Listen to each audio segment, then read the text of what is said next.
Hello everyone आपण समस्त को आम यूट्यूब चैनल फ्रेश ओडिशा को मो स्वागत जनावि। आज भिडियो आम पढ़ा अष्टम श्रेणी साहित्य बहीर अष्टम अध्याय आहुति विषय। तो चलतु स्टार्ट करवा डेरी करवानी। वर्तमान पर्यंत जो मैंने भी आमर व्हाट्सएप ग्रुप रे जॉइन होना व्हाट्सएप ग्रुप रे जॉइन हो जाओ। व्हाट्सएप ग्रुप रो लिंक आपण मानकू ए वीडियोर डिस्क्रिप्शन बॉक्स रे मिल जाव। ठीक अच्छे और क्वेश्चन आंसर गुड़िक सेठार ही अपडेट आसो। अन्य कौन इंपोर्टाट क्वेश्चन हो सेटार ही अपडेट आसो। देख पे आहुति हूँ गोटे एकांकिका पे गोटे नाट्य एथरा चलती दृश्य कौन पे मंच आलोकित होगा मात्र दर्शा जा समय काल कौन एक गाँव में मध्यवित्त घर बैठकखानार परिवेश कांतरे स्वर्गत गजेन्द्र नाथांकर एक विराट फोटो अच्छी। बड़ पुओ देवेंद्र बाबू टूल उपर छिड़ा हुई फोटोटी फूलमाल पिंधाऊँ। तल पार्श्वर सान भाई राजेन्द्र छिड़ा हुई साहाय्य करुँच। देवेंद्र देख देवेंद्र कौन कह तल को ओह्लाई बास एथर है बापा फोटोटा बैठक खानार एक कांतरे एमती टंगा हो बेस मानव ना कौन कौच राजू एमती पचार किए कौच देवेंद्र कौच। राजेन्द्र कहले हाँ भाई चाकरी रिटायर्ड कर गाँव को फेरला यही बैठकखाना तो बापांकर सबुठ बड़ तीर्थ तांकर शेष जीवनटा यही चारिकांत भितर कटी। देवेंद्र तापर कौन कह अच्छा राजू तते मो बापांकर ये फोटोटे चारोटी छोट साइज कॉपी करने कही से कौन कह राजू तते मो बापांकर ये जो फोटोटी रही तार छोट साइज गोटे चारोटी कॉपी करने को कही। से समय राजेन्द्र कौन कहते काली राति स्टूडियो को मु नहीं आसी बापा दशा काम सारी फेरिकी गला बेले समस्ते गोटे लेखे कॉपी नहीं कि जीवे। चंचला हठात प्रवेश कर देव बाबू प्रति हयो काली राति सारा बसी तुमको एते करी बुझे कही तेबे भी तुम्हें बुझीपारलनि सकाल पहरटार फोटो टंगार लगिगल किए कौच चंचला कहते बुझल। देवेंद्र फोटो टंगा सरला। चंचला मल्ला जा मुझे राति सारा उजागर देखने बेलू कौन ना मुगुरा मेला। राजेन्द्र कहते मु तेणे जाई देख देव भाई कि कि जिनिस जोगाड़ है आउ कौन सब बाकी रहा गाँ कथा ये तो आउ सहर है जे थरे कि सब जिनिस खोजिला मत यही मिल जाव। तापर कौन रही देख तापर देवेंद्र कहे हाँ हाँ तू सैया कर दश काम तो सुरुखुरु तुलाइवाई जिनिस तक आम तो निहाती दरकार रही। से समय राजेन्द्र कहते हौ भाई बाहर को से राजेन्द्र प्रस्थान कर ओके। चंचला हेटी मु जहाँ बुझी माँ को कहल भाई मान पचार देवेंद्र कौच ना पचारि। चंचला महिला आउ कौ काले भोजी भात सरीज दश काम सब सुरुखुरु होगला लोकबाक जाति कुंडुब भी 10 ठार लुगापटा नहीं जी जा बाटर चलीजे। देवेंद्र कौन तुम्हें कहवाक चाह। चंचला कौच मु कहले कह कौन ना कहूच बोली मु एकेला एठी 10 दिन 10 राति धरी सारा बाउंसटा को रांधि खाइबाकू बौंसटा को कौन रांधि खाइबाकू दे दे थैया होइजिबे। बड़ बोहू बोली बापा तुमर कौन सब मते अजाड़ी देइथिबे कि खाली जहाँ धर्म को जगी रखिबार कथा। देवेंद्र को चंचला बापा गला दिन ठू मार अवस्था देखुच 5 दिन हो गला पानी टोपाए भी मुहरे देउनी मुह माड़ घरटा कोणे सेमिति पड़ी रही कांदी कांदी आखि मुह फुटीगला दशा न शुणु 10 थर बेहोश है सी। चंचला से समय कह माइला तेणे मो झील 5टा मुंड उपर परीक्षा केते आशा करिछि बड़ झीलटा मोर एथर बीएटा पास करगले ताकू हाथ को दी हाथ कर दियंती। देवेंद्र ओहो एटा कौन से सब आलोचना करने बेले ना जगह।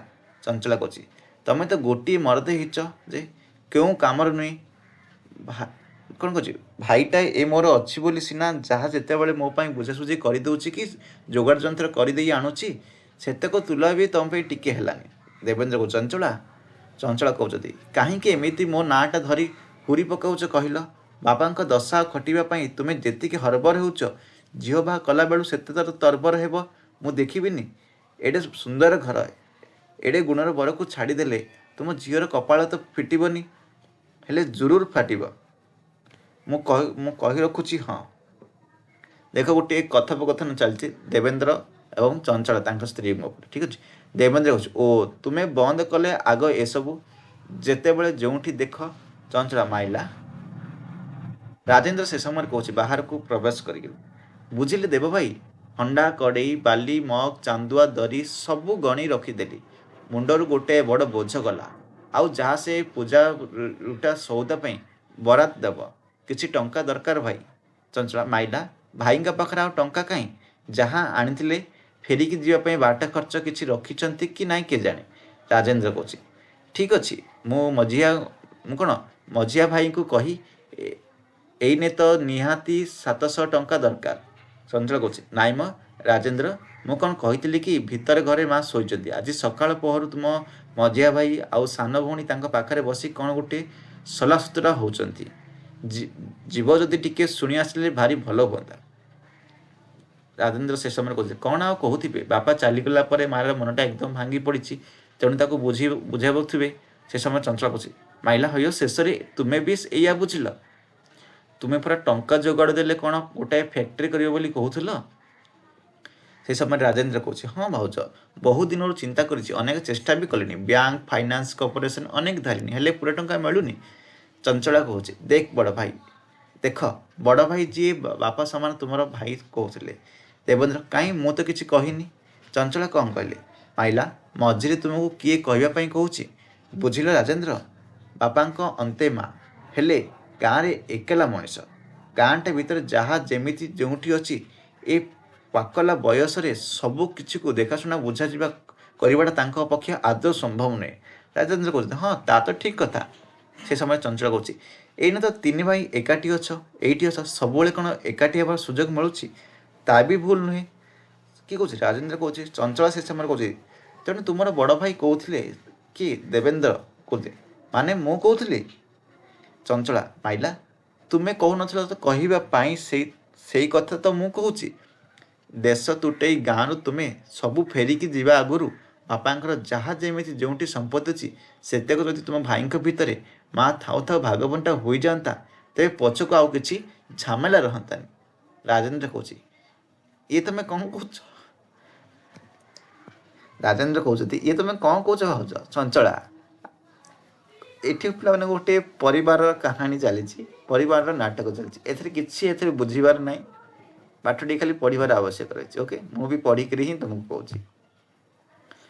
ଚଞ୍ଚଳା କହୁଛି ଆରେ ବାବୁ, ବାପା ତୁମର ଏତେ ସବୁ ଅର୍ଜି ଥିଲେ କାହା ପାଇଁ?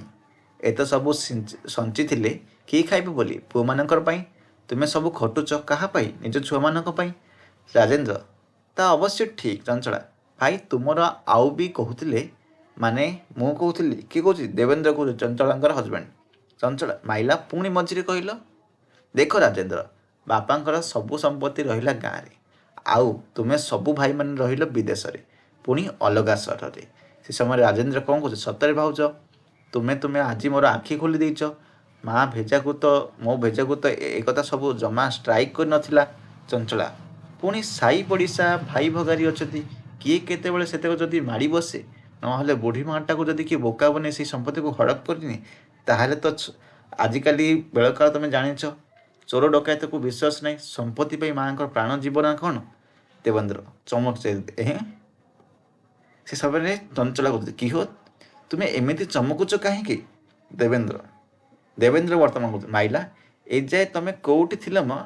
ଏଇନେ ବି ସେଠି ଘରଟା ଭିତରେ କ'ଣ ଚାଲିଛି ତା କିଏ କହିବ? ରାଜେନ୍ଦ୍ର କହୁଛନ୍ତି ନା, ତା କେମିତି ହେବ? ମହେନ୍ଦ୍ର ଭାଇ ଆସୁ, ଏ ବିଷୟରେ ଗୋଟିଏ ପକ୍କା ଫଇସଲା ହୋଇଯିବା ଦରକାର।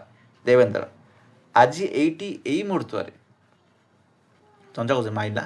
ମହେନ୍ଦ୍ର କହୁଛି ବୁଝିଲୁ ଦେବ ଭାଇ, କିଏ ବର୍ତ୍ତମାନ ମହେନ୍ଦ୍ର ଆସୁଛନ୍ତି, ଠିକ୍ ଅଛି। ବୁଝିଲୁ ଦେବ ଭାଇ, ଏତିକି ବେଳେ ଭିତରୁ ପ୍ରବେଶ କରିଛନ୍ତି ମଝିଆ ଭାଇ ମହେନ୍ଦ୍ର ବାବୁ। କ'ଣ କହି ଆଉ ମାଆକୁ ବୁଝାଇବା, ମୁଁ ନିଜେ ବି ଠିକ୍ ବୁଝିପାରୁନି। କୁନି ଆଉ ମୁଁ ତାକୁ କେତେ ସାନ୍ତ୍ୱନା ଦେବୁ? ଯେତେ କନ୍ଦାକଟା ହେଲେ, ଯେତେ ଛେଚି କଚାଡ଼ି ହେଲେ ବି ବାପା ତ ଆଉ ଫେରି ଆସିବେନି। ଦେବେନ୍ଦ୍ର ମୁଁ ବି ତ ଠିକ୍ ସେୟା କଥା ଭାବୁଥିଲି। ବାପା ତ ତାଙ୍କର ଯିବା ବାଟରେ ସବୁଦିନ ପାଇଁ ଚାଲିଗଲେ, ତେଣୁ ଏସବୁ ଥର ବିଳମ୍ବରେ କିଛି ଲାଭ ନାହିଁ। ସବୁ କାମ ସାରି ଆମେ ଯିଏ ଯା ବାଟରେ ଏଠୁ ଫେରିଯିବା ଆଗରୁ ଅନ୍ତତଃ ମା ସାଙ୍ଗରେ ଭଲ ଭାବରେ ଟିକେ ପରାମର୍ଶ କରିବା। ଚଞ୍ଚଳା ମାଇଲା, ମା କ'ଣ ତାଙ୍କ ତିନି ପୁଅଙ୍କ କଥାରେ ଅରାଜି ହେବେ ନା କ'ଣ? ମହେନ୍ଦ୍ର କହୁଛି କେଉଁ କଥାରେ?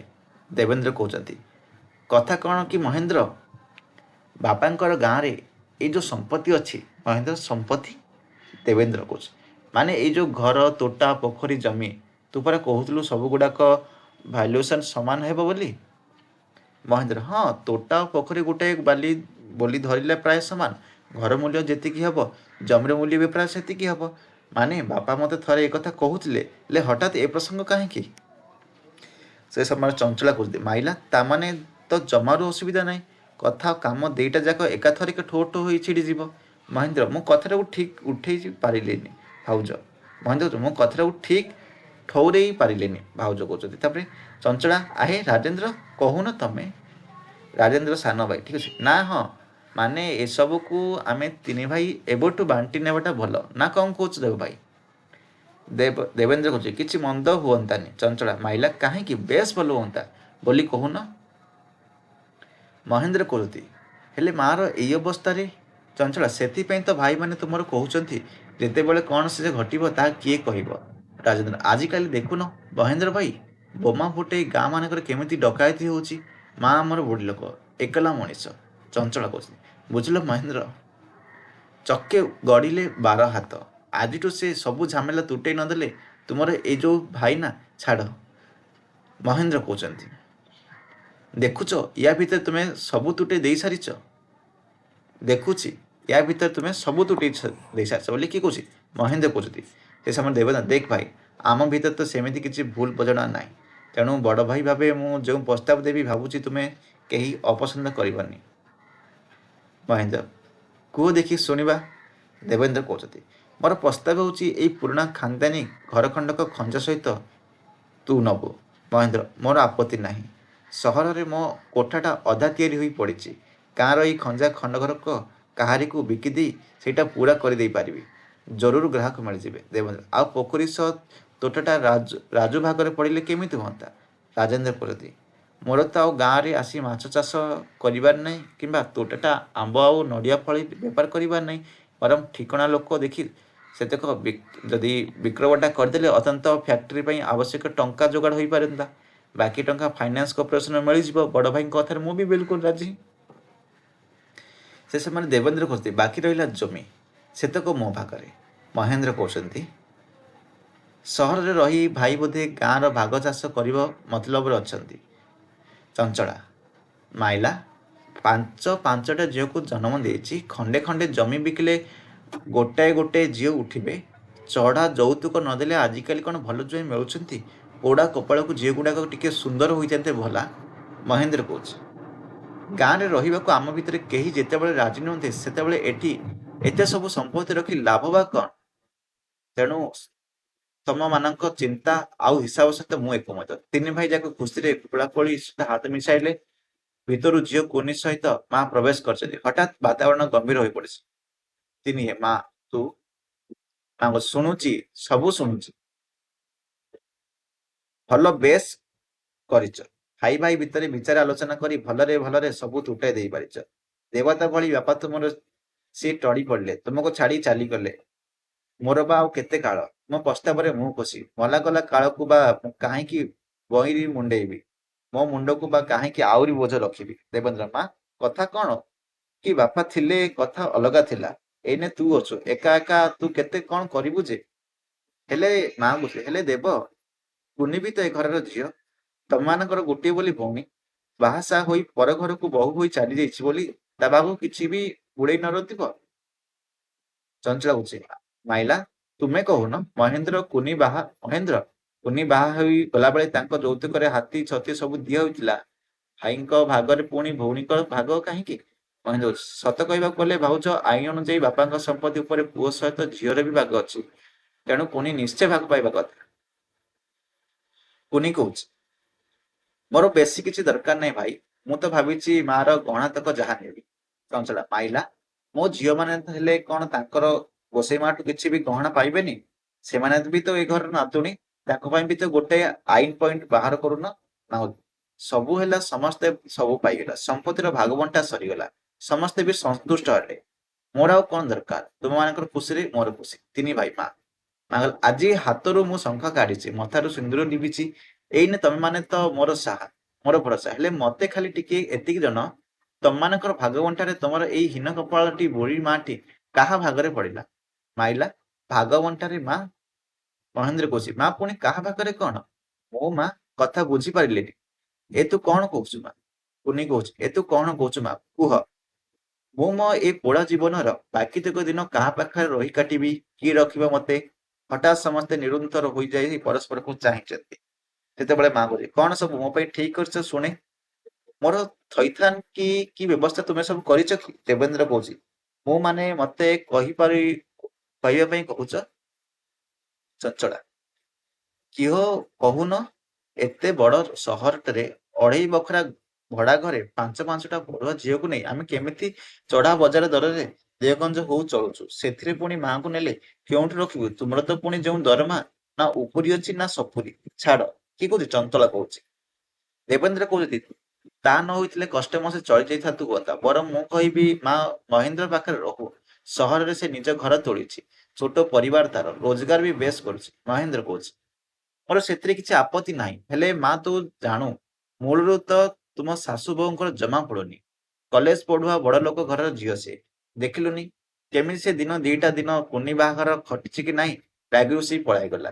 ସେଇ ରାଗ ନେଇ ଏଥର ଟିକେ ଶୁଦ୍ଧ ହେବାକୁ ବି ଆସିଲାନି। ତୁ ଯଦି ତା ପାଖରେ ଟିକେ ଆଡଜଷ୍ଟ କରି ଚଳି ପାରୁଥିବୁ ତାହେଲେ ମୋର କିଛି କହିବାର ନାହିଁ। ତେବେ ସେ ରାଜି ହେଲା। ମୁଁ ଯାଇ ଆଗ ତାଠୁ ବୁଝେ। ଆଚ୍ଛା ରାଜେନ୍ଦ୍ର, ମା ତ ତୋ ପାଖରେ ରହି କ୍ଷତି କଣ ହୁଅନ୍ତା? ଆରେ ତୁ ତ ଆମ ଭିତରେ ସାନ। ସ୍ୱାମୀ ସ୍ତ୍ରୀ ଦୁଇ ପ୍ରାଣୀର କୁଟୁମ୍ବ ତୁମର। ବିଶେଷ ସମସ୍ୟା ବି ନାହିଁ। ରାଜେନ୍ଦ୍ର କହୁଛି ବୁଝିଲେ ଭାଇ, ସେଇ ଦୁଇ ପ୍ରାଣୀ ବୋଲି ତ ସବୁଠୁ ବେଶୀ ସମସ୍ୟା। ସେ ଗୋଟାଏ ଜାଗାରେ ତ ଏକା, ମୁଁ ଆଉ ଗୋଟାଏ ଏକଲା। ସେ ତା ଚାକିରିକୁ ନେଇ ବ୍ୟସ୍ତ, ମୁଁ ମୋ ଫ୍ୟାକ୍ଟ୍ରି କରିବି ବୋଲି ବିଚିତ୍ର। ନା ମୁଁ ତାକୁ ଫୁର୍ସତ ମିଳିପାରୁଛି ନା ମତେ। ନା ସେ ସେଠି ଦିନସାରା ରହୁଛି ନା ମୁଁ କୋଉଠି ଘର ବୋଲି କିଛି ଠିକଣା ଅଛି। ଏମିତିରେ ମାର ଦେଖାଶୁଣା କରିବ କିଏ? ତାର ଯତ୍ନ କିଏ ନେବ? ବଡ ସମସ୍ୟା।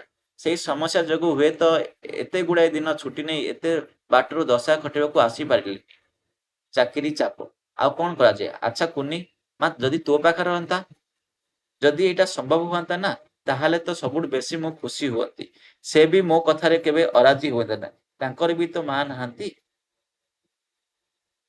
ତେଣୁ ମାର ସାନ୍ନିଧ୍ୟଟା ଆମେ ଦୁହିଁଙ୍କୁ ମିଳନ୍ତା। କିନ୍ତୁ ଲୋକେ କଣ କହିବେ? ପୁଅମାନେ ଥାଉ ଥାଉ ଯଦି ଝିଅ ଘରେ ଆଶ୍ରୟ ନିଏ ତାହେଲେ ଲୋକ ନିନ୍ଦା ହେବନି? ସାବାସ, ଦେଖୁଛି ତୁମେ ସମସ୍ତେ ମିଶି ଜୀବନ ସାରା କଷ୍ଟ କରି ବାପା ଅର୍ଜନ ସମ୍ପତ୍ତିକୁ ନିଜ ନିଜ ଭିତରେ ଖୁବ୍ ସହଜରେ ବାଣ୍ଟି ଦେଇ ପାରିଲ। ଅଥଚ 10 ମାସ 10 ଦିନ ଧରି ଗର୍ଭ ଧରି ଜନ୍ମ କରିଥିବା ଏଇ ବିଧବା ମାଟାକୁ ଟିକିଏ ବି ବାଣ୍ଟି ପାରିଲନି। ତୁମମାନଙ୍କ ଭିତରେ କାହାରି ଜଣକ ଭାଗରେ ବି ପଡିଲେନି। ଆଉ ଆଜି ଏଇଟା ବୋଧେ ମା ଭାଗ୍ୟରେ ଭାଗ ଶେଷ। ହଠାତ୍ ସମସ୍ତେ ନିଜ ସ୍ଥିତି ଓ ଭଙ୍ଗୀର ନିଶ୍ଚିତ ହୋଇପଡିଛନ୍ତି। ମଞ୍ଚର ଆଲୋକ ସଂକୁଚିତ ହୋଇପଡିଛି। ଶେଷ ଦୃଶ୍ୟ। ଶେଷ ଦୃଶ୍ୟ କଣ? ମଞ୍ଚରେ ପୂର୍ଣ୍ଣାଲୋକ ଆସିବା ମାତ୍ରେ ପୂର୍ବର ପାରିବାରିକ ପରିବେଶ ପୁନଶ୍ଚ ପ୍ରତିଷ୍ଠିତ ହୋଇଛି। ସମସ୍ତେ ନିଶ୍ଚଳତା ଭଙ୍ଗ କରିଛନ୍ତି। ଓକିଲ ଆସିଛନ୍ତି।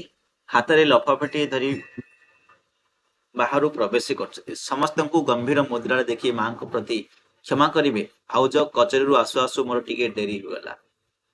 ଭାଇ ଯେ ଏତେ ଜଲ୍ଦି ଏମିତି ଚାଲିଯିବେ କେହି କଣ କେବେ ଭାବିଥିଲା? ଗାଁଟା ସାରା କାହାରି ମନରେ ଟିକେ ସୁଖ ନାହିଁ। ସବୁରି ମୋରି ତାଙ୍କରି ଚର୍ଚ୍ଚା, ତାଙ୍କରି ପ୍ରଶଂସା।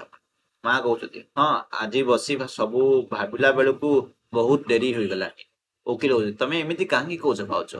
ଭାଇ ତ ଆମର ମଣିଷ ନଥିଲେ, ସେ ଥିଲେ ଦେବତା। ହଁ ହଁ, ଦେବତା। ଦେବେନ୍ଦ୍ର ସେଇତକ, ଇଏ ତ ଆମ ପାଇଁ ସାନ୍ତ୍ୱନା। ଓକିଲ ମଉସା, ତାକୁ ନେଇ ଆମର ଗର୍ବ କରିବାର ଅଛି। ଓକିଲ କହୁଛି ନିଶ୍ଚିତ ନିଶ୍ଚିତ, ତୁମେ ସମସ୍ତେ ଯେ ବଡ ଭାଗ୍ୟବାନ। ବାପା ତମର ଯେତିକି ଦେବତା, ମା ବି ସେତିକି ଲକ୍ଷ୍ମୀ ସାଆନ୍ତାଣୀ। ଦେବେନ୍ଦ୍ର ହଁ ମଉସା, ମୁଁ ଏନେଇ ମହେନ୍ଦ୍ରଙ୍କୁ ଆପଣଙ୍କ ପାଖକୁ ପଠାଇବି ବୋଲି ଭାବିଥିଲି। ଓକିଲ କହୁଛି ଅଥଚ ମୁଁ ଆସି ହାଜର ହୋଇଗଲିଣି। ଦେଖିବ ତୁମର ଏଇ ବୁଢା ଓକିଲ ମଉସା ବେଶୀ ଦିନ ବଞ୍ଚିବ।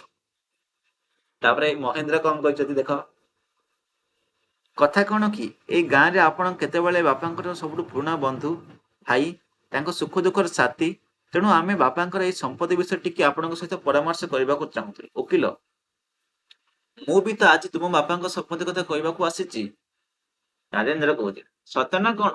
ଆଚ୍ଛା ମୂଷା, ଆମ ତିନି ଭାଇଙ୍କ ଭିତରୁ ଭାଗବଣ୍ଟାରେ ଆଇନଗତ ସମ୍ମତି କିଛି ଅସୁବିଧା ହେବନି ତ? ଭାଗବଣ୍ଟା ପାଇଁ ଆମ ଭିତରେ ଗୋଟିଏ ବୁଝାବଣା, ଗୋଟିଏ ରାଜିନାମା ବି ହୋଇସାରିଛି।